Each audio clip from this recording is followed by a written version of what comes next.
pagi, salam sejahtera untuk kita semua. Yang kami hormati Ibu Harvini Wulansari, STMSC, selaku dosen pembimbing. Yang kami hormati Bapak Ariston Nugroho, APTNH MSI, selaku dosen pembahas, serta rekan-rekan tingkat 2 dan tingkat 4. Puji syukur kita panjatkan kehadiran Allah Subhanahu wa Ta'ala, karena pada hari ini kita dapat melaksanakan seminar proposal saudara Bintang Al-Ghifari dengan judul penelitian tinjauan yuridis dan administratif terhadap Master Plan Kelurahan Pucung, Kecamatan Girisubo, Kabupaten Gunung Kidul. Izinkan saya, Siva Anjani Asri, selaku moderator untuk memandu jalannya kegiatan pada hari ini. Adapun susunan acara kita pada hari ini diantaranya: 1. Pembukaan, yang kedua presentasi proposal penelitian oleh saudara Bintang Al-Ghifari, yang ketiga sesi tanggapan dan masukan dari dosen dan taruna, yang keempat pembacaan berita acara hasil seminar proposal, dan yang kelima penutup. Langsung saja kita masuk ke acara yang pertama, yaitu pembukaan. Mari kita buka dengan mengucapkan basmalah bersama-sama. Memasuki agenda kedua, yaitu presentasi proposal penelitian kepada saudara Bintang Al-Ghifari. Waktu dan tempat kami persilakan. Baik, terima kasih kepada saudara Siva yang telah memberikan saya waktu, dan terima kasih juga kepada saudara Andika berkenan menjadi operator. Langsung saja. Assalamualaikum warahmatullahi wabarakatuh. Waalaikumsalam warahmatullahi wabarakatuh. Pada kesempatan kali ini saya akan memaparkan hasil proposal penelitian saya berjudul tinjauan administratif tinjauan yuridis terhadap Master Plan Kelurahan di Desa Pucung, Kecamatan Girisubo, Kabupaten Gunung Kidul, Provinsi Daerah Istimewa Yogyakarta.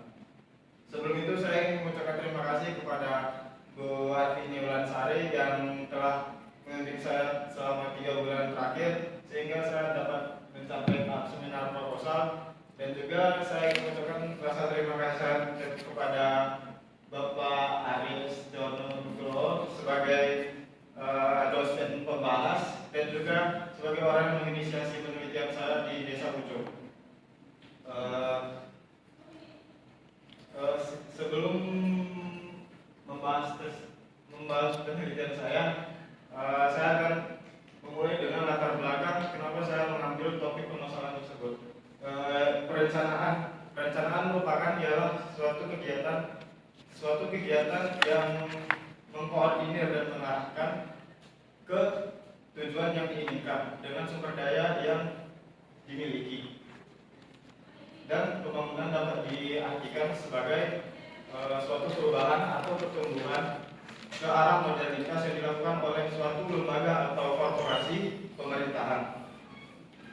Oleh karena itu, perencanaan dan pembangunan memiliki keterkaitan yang erat dan saling melengkapi. Terkhusus dalam perencanaan pembangunan yang diselenggarakan oleh pemerintahan desa. Perencanaan pembangunan di lingkup desa merupakan suatu bukti konkret nyata dalam perwujudan demokrasi dan desentralisasi pembangunan nasional. Perencanaan yang baik di tingkat desa akan mewujudkan pembangunan yang terarah, terstruktur, serta dapat mensejahterakan masyarakat. Oleh karena itu, hadirnya Master Plan diharapkan dapat menjadi suatu dokumen yang dapat merencanakan pembangunan di lingkup desa hingga yang lebih terstruktur, sehingga perencanaan pembangunan tersebut dapat dilaksanakan dengan berorientasi pada kesejahteraan masyarakat serta sumber daya alam yang dimiliki dan potensi karakteristik wilayah yang ada. Namun pada pelaksanaannya, perencanaan pembangunan desa pada tahap perencanaan penyusunan master plan itu terkadang terdapat atau kurangnya aspek hukum dan administrasi yang yang terdapat dalam perencanaan tersebut. Oleh karena itu, dari latar belakang tersebut,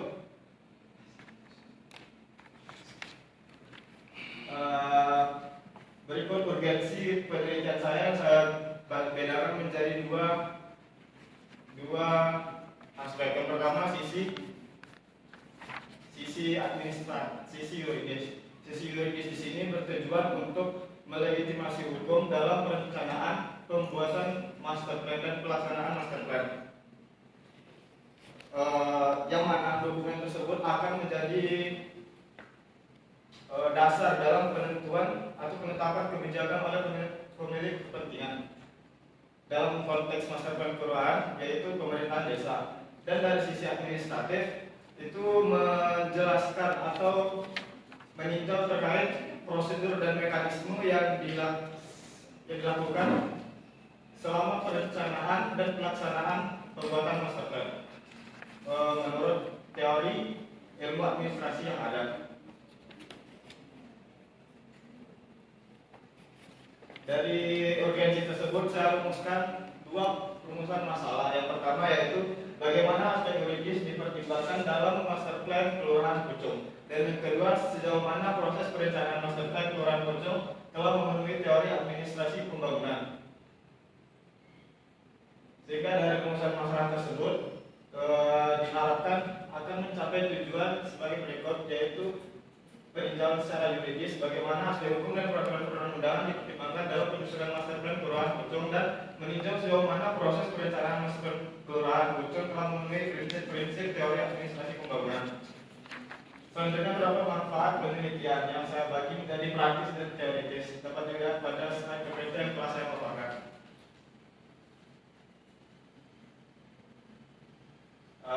Baik, selanjutnya kajian literatur. Kajian literatur merupakan suatu hal yang penting dalam sebuah penelitian. Hal ini digunakan sebagai dasar untuk melakukan penelitian yang akan dilaksanakan. Pada paparan literatur yang telah saya paparkan, itu terdapat 7 kajian literatur penelitian terdahulu. 3 membahas terkait analisis yuridis dan 4 membahas terkait analisis yuridis dan 3 membahas terkait analisis administratif. Dan di sini objek yang sama dengan penelitian saya itu ada 2, yaitu yang dilaksanakan oleh Kamarudin pada tahun 2021 dan Hanif Mustafa tahun 2023, yang mana mereka juga melaksanakan administrasi yuridis dan administratif terhadap rencana tata ruang di wilayah di tingkat desa. Lantas muncul pertanyaan, apa gap dari penelitian saya? Penelitian saya itu tidak hanya meninjau satu aspek, namun meninjau secara 2 aspek sekaligus, yaitu peninjauan yuridis dan administratif secara simultan.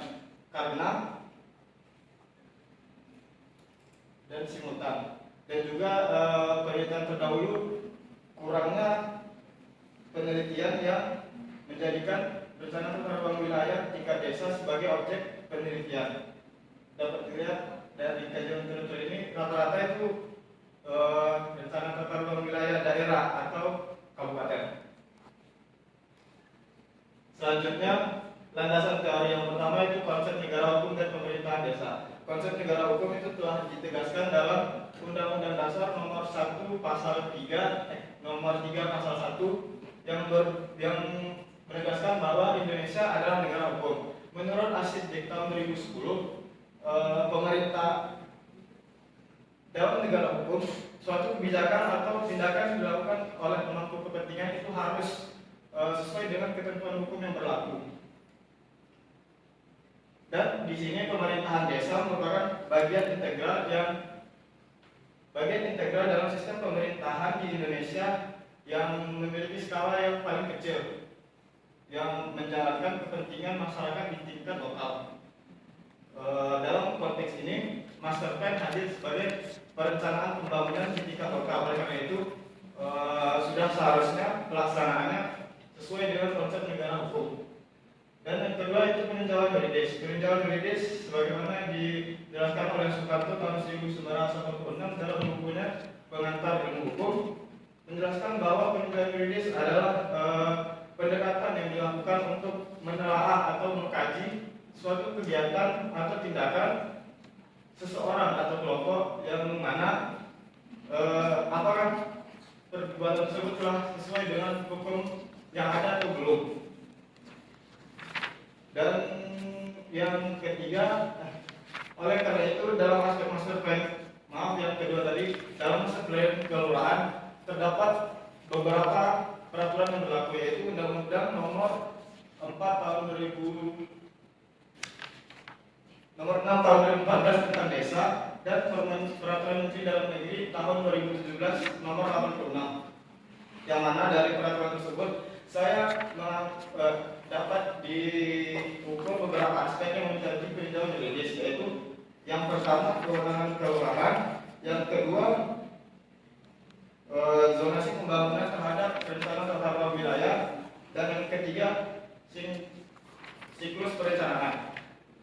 Selanjutnya teori administrasi pembangunan. Teori administrasi pembangunan ialah teori yang dikemukakan oleh Ginanjar Kartasasmita dalam bukunya yang berjudul Perencanaan Pembangunan pada tahun 1996.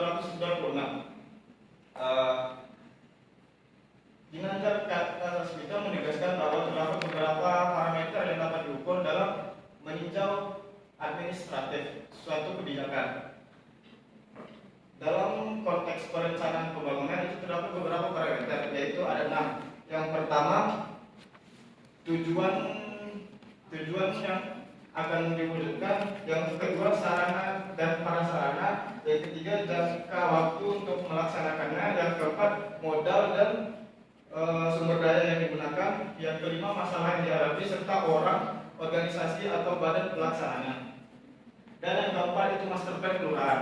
Master plan kelurahan menurut Kementerian Dalam Negeri tahun 2019 merupakan dokumen rencana induk yang berisi strategi atau kebijakan dalam skala desa, atau lokal yang disusun secara partisipatif, transparan, serta prinsip keberlanjutan.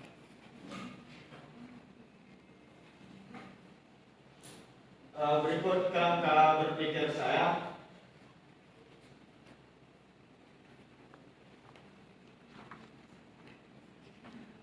Selanjutnya metodologi penelitian. Format penelitian kali ini saya menggunakan kualitatif deskriptif, yang mana saya terjun langsung ke lapangan untuk mencari data yang faktual dan sesuai dengan apa yang terjadi di lapangan dengan pendekatan yuridis. Yuridis di sini berposisi sebagai dasar hukum yang menjadi landasan untuk melakukan penelitian. Dan yang kedua, lokasi saya melakukan ini di Desa Pucung, lebih tepatnya di kantor desa kelurahan kantor desa Pucung, karena di sana informan. Kemudian informan pada penelitian ini saya bagi menjadi 3, namun saya belum menetapkan jumlah informan yang ada. Yang pertama itu pejabat atau staf di kantor yang berpartisipasi langsung dalam penyusunan dan pelaksanaan master plan. Yang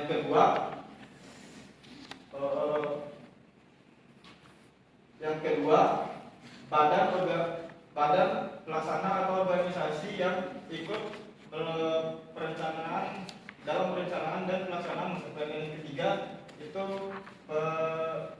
orang atau masyarakat sekitar yang ikut merasakan langsung dampak dari perencanaan master plan tersebut.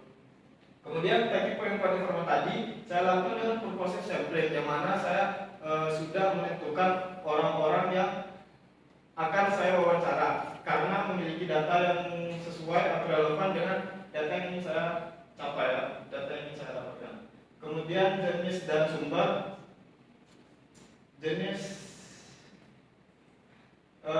Jenisnya di sini ada dua. Yang pertama itu data primer, yang mana merupakan hasil dari wawancara yang telah saya lakukan dari informan-informan yang tersedia. Kemudian ada data sekunder. Data sekunder di sini meliputi peraturan-peraturan yang berlaku, kajian literatur ilmiah, serta dokumen-dokumen RPJMD, RTRW, dan RPJKDES. Selanjutnya, teknik pengumpulan data saya lakukan dengan wawancara dan studi literatur. Terakhir, teknik analisis data saya menggunakan teknik yang dikemukakan oleh National Government dengan cara mereduksi. Yang pertama yaitu mereduksi data dengan cara pengkodean tematik dan pengurangan data yang tidak relevan. Kemudian penyajian data, dan yang terakhir penarikan kesimpulan dari hasil wawancara tersebut. Baik, terima kasih. Mungkin segitu saja seminar saya pada hari ini. Bila kurang saya mohon maaf. Bila taufiq wal hidayah. Wassalamualaikum warahmatullahi wabarakatuh.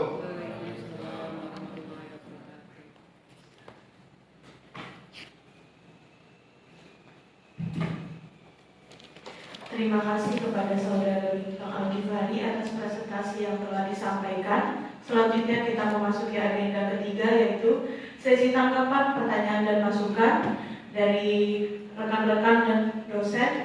Saya mulai dari rekan-rekan dulu. Apakah ada pertanyaan, masukan, dan saran? Dipersilahkan.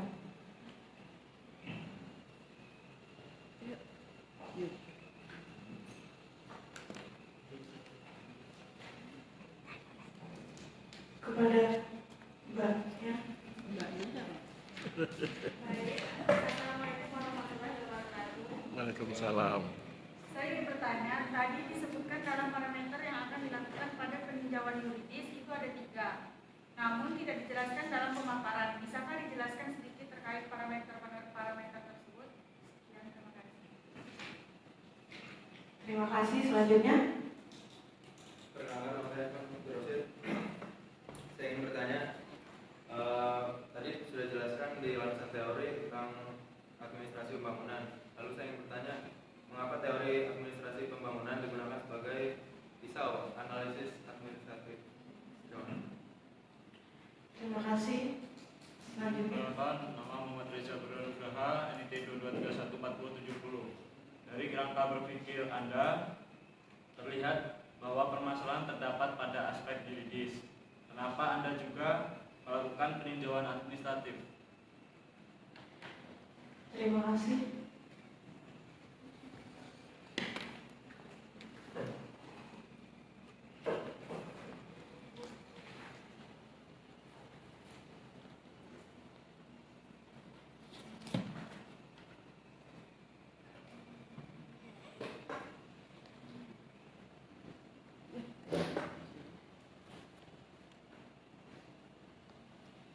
Baik, saya akan menjawab pertanyaan oleh Salman Abdul Rashid. Kenapa teori administrasi pembangunan yang dikemukakan tadi menjadi pisau analisis administratif saya pada penelitian kali ini?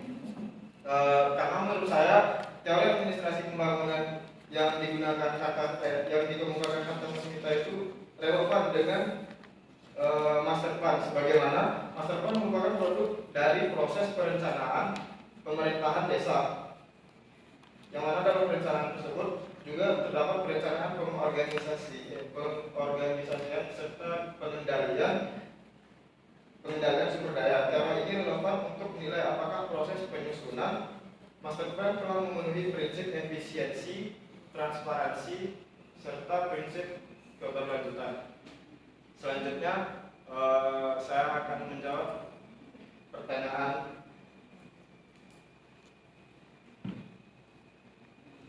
selanjutnya. Saya akan menjawab pertanyaan Nabila. Tadi sudah dijelaskan bahwa terdapat beberapa aspek yang dalam meninjau peninjauan yuridis, yaitu yang pertama kewenangan kelurahan. Namun kewenangan kelurahan ini penting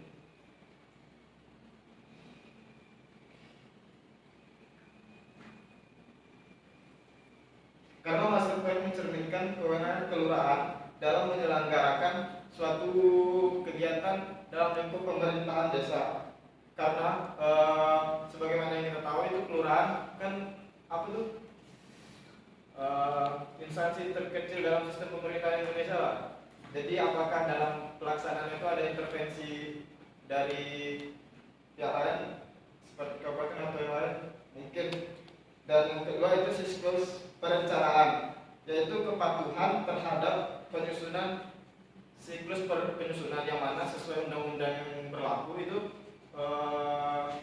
perencanaan yang bagus itu perencanaan master plan harus melalui tahap musrenbang, itu musyawarah perencanaan pembangunan yang melibatkan badan pemusyawaratan kelurahan. Dan yang ketiga tadi zonasi pembangunan terhadap RT/RW. Sebagaimana yang kita tahu, master plan itu kan yang paling kecil di lingkup desa. Oleh karena itu pasti terdapat rencana tata ruang wilayah yang memiliki kedudukan yang lebih tinggi seperti RPJM Kap atau RPJM provinsi serta rencana tata wilayah kabupaten. Oleh karena itu pentingnya adanya sinkronisasi ini agar tidak terjadi pelanggaran terhadap perencanaan pembangunan yang akan dilaksanakan. Kemudian saya akan menjawab pertanyaan oleh Reza.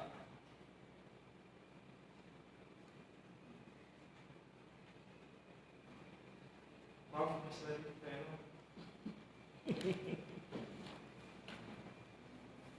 Tadi kan di kata pemikiran Anda kan membahas aspek yuridis, permasalahan aspek yuridis. Kenapa Anda juga melakukan peninjauan administratif?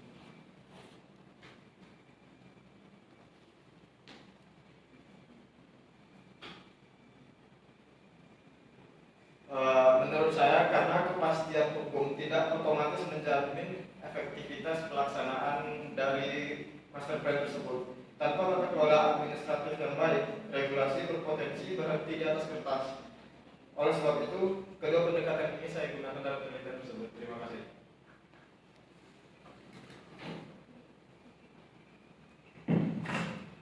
Selanjutnya kepada dosen pembimbing dan dosen pembahas.